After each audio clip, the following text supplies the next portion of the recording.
My name is Velma Lewis. I'm a senior citizen. I have resided in Maywood for a number of years, more like 60 years. I had been in the house so long, the house was paid for.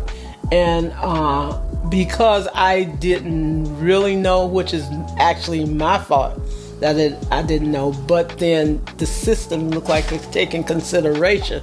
It wasn't like I just was trying to avoid my taxes. Period. It's just that I felt that I had that time and I took advantage of that time, because I could do other things. But as it turns out, I lost the house thinking like that. When Cook County judges' deputies burst into the Maywood home of 74-year-old Velma Lewis with a battering ram, it wasn't because she had committed a crime, nor was there a warrant for her arrest. It was because she'd fallen so far behind on her property taxes.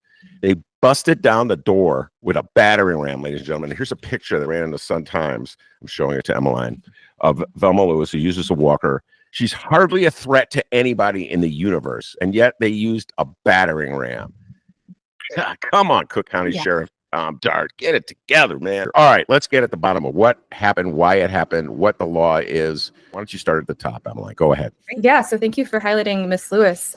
We spent so much time talking with her, and she, like thousands of others in the last 6 years, and countless beyond that, dating back to the 1950s, like you mentioned, have found themselves in the position of falling behind on their property taxes.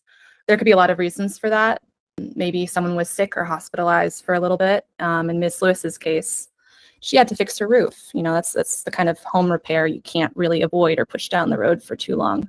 But in any case, when that happens, you push your property taxes down the road a little bit. Under state law, the county puts a lien on your property for what you owe, and interest starts to accumulate. And after a certain amount of time, they'll put it up for auction to a number of investors. And it could be, you could sign up as a person, you put $500 down, but most of the bidding activity is limited to some larger firms, professional investors, people who this is their primary business.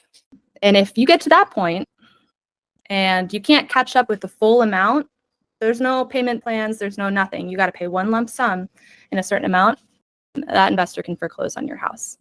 It doesn't matter if your debt was $100, $1,000, $2,000, whatever it is, and whatever your home is worth, your home, your property is theirs if you can't catch up all the way.